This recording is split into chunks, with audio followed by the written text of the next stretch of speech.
विद्यार्थी मित्रों, आज हम पढ़ेंगे गोलीय दर्पण के बारे में। सबसे पहले गोलीय दर्पण क्या होता है।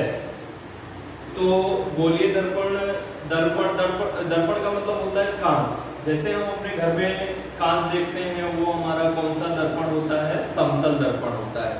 तो वैसे दो दर्पण और होते हैं, एक होता है अवतल दर्पण और दूसरा होता है उत्तल दर्पण। लेकिन यहाँ पे सबसे पहले गोलीय दर्पण आता है। गोलीय दर्पण से हमारा बनता है अवतल दर्पण और उसके बाद बनता है उत्तल दर्पण। तो गोलीय दर्पण क्या होता है, इसके बारे में यहाँ पे समझेंगे।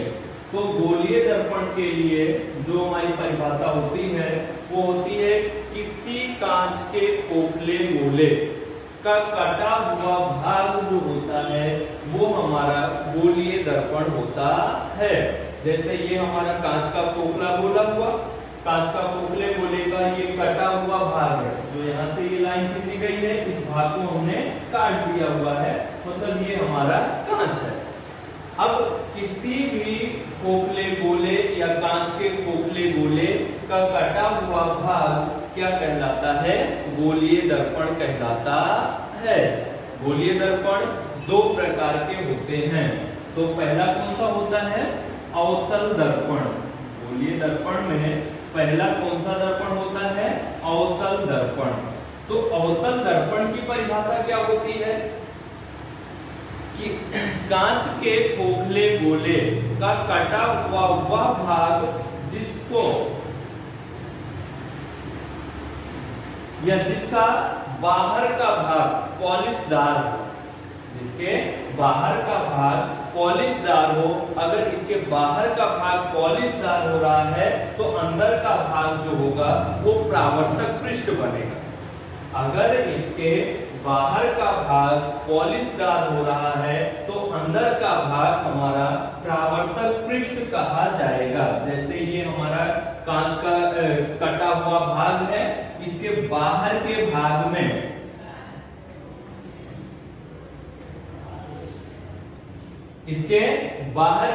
में मैंने पॉलिश कर दिया हुआ है। पॉलिश में क्या होता है? ये पॉलिश जो होता है ये बाहर के भाग में चांदी का भाग लगाया जाता है और उसके बाद पेंट किया जाता है, लेड ऑक्साइड भी लगाया जाता है।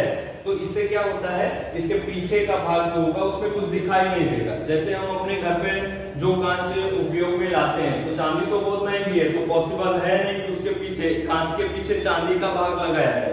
तो वहां पे क्या होता है, लेड ऑक्साइड लगाया जाता है और उसके बाद पेंट भी कर दिया जाता है। तो यहाँ पर हमारा जो उपयोग में आने वाला है दर्पण, तो ये हमारा होगा अवतल दर्पण। अवतल दर्पण की परिभाषा एक बार वापस हम समझेंगे। किसी भी कांच के खोखले गोले के बाहर का भाग खुरदरा या पॉलिशदार है तो अंदर का भाग हमारा परावर्तक पृष्ठ बनता है या परावर्तक पृष्ठ होता है। इसे अवतल दर्पण कहते हैं। इसके बाद परिभाषा आती है उत्तल दर्पण की। उत्तल दर्पण की परिभाषा में क्या होता है?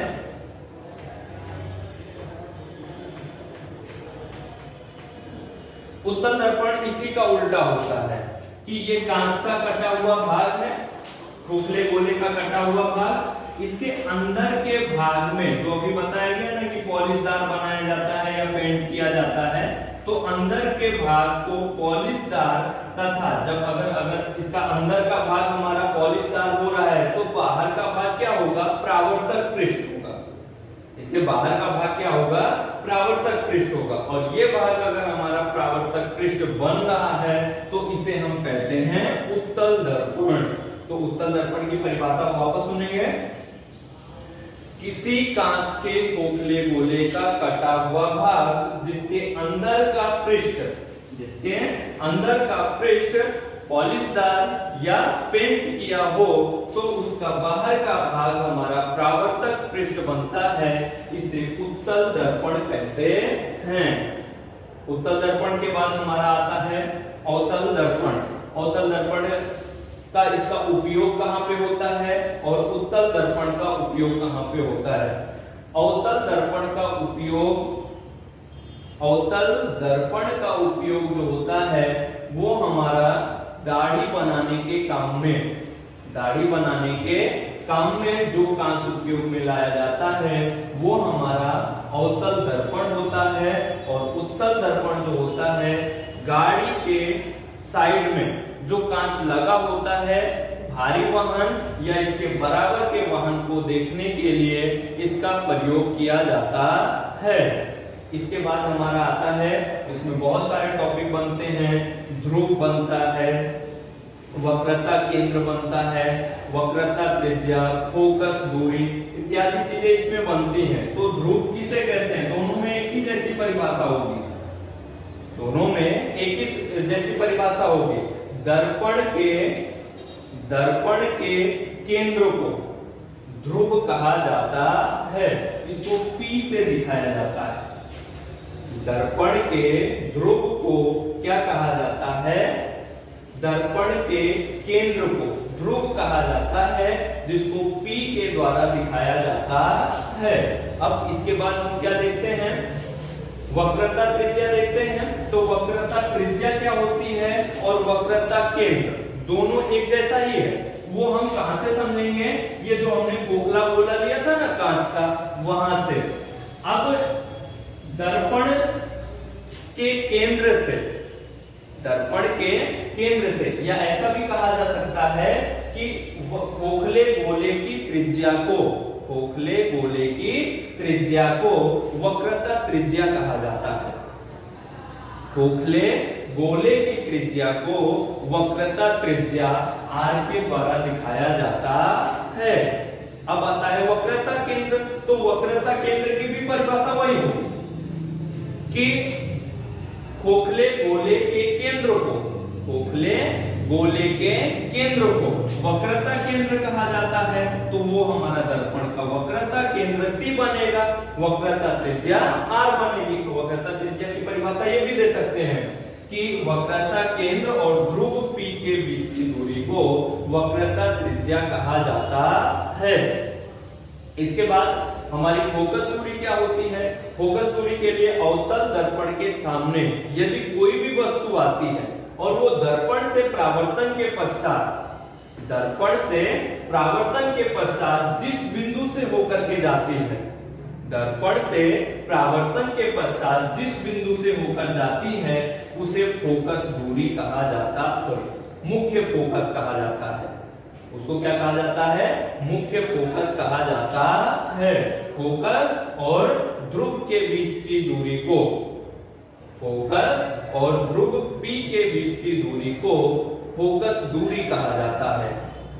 इसके बाद इसमें हमारा जो टॉपिक बनता है, अब हमने दो दर्पण के बारे में पढ़ा हुआ है।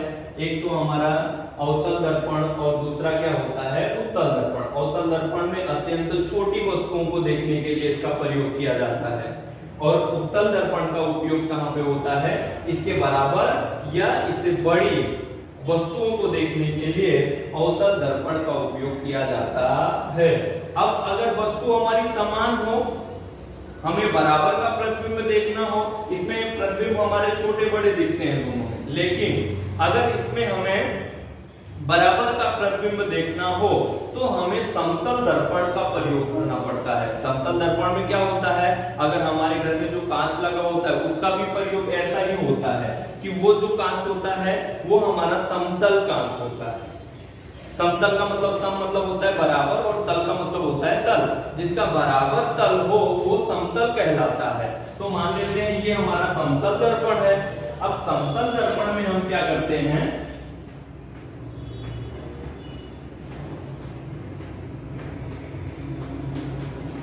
समतल दर्पण में क्या किया जाता है? इसके बाहर के भाग को वापस पेंट या कलर किया जाता है। अभी बताया ना, लेड ऑक्साइड या चांदी की परत लगाई जाती है, उसके ऊपर हमारा पेंट किया जाता है।